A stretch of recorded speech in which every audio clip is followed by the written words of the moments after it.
New this morning, the trade war between the U.S. and China is ramping up. China issued a travel advisory to its citizens planning to visit the U.S. So this advisory comes as trade relations are now becoming sour. China's Ministry of Culture and Tourism urging travelers to be cautious and assess the risk of traveling to the U.S. This as the U.S. leaders are increasing scrutiny, making sure foreign visitors hold visas. The Chinese ministry is warning students planning to study abroad in the U.S. to be wary. And this is all happening as President Donald Trump increases tariffs against China to 125%. Yeah, but the president also paused the tariffs against any country that is now in negotiations with the U.S. and did not implement retaliatory tariffs. As reporter Connor Hansen explains, the move sent stocks soaring.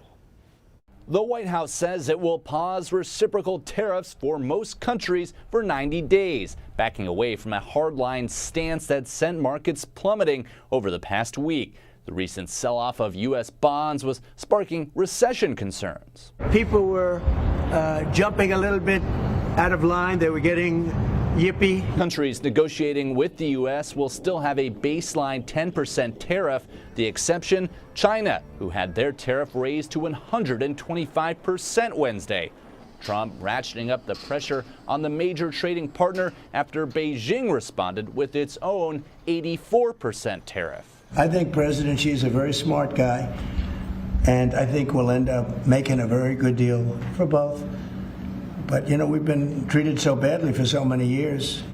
The news sent the Dow surging nearly 3,000 points. The Nasdaq up more than 12%, its best day since 2001. And the S&P up nearly 10, its biggest gain since 2008. All three are still down more than 2% since last week's tariff announcement.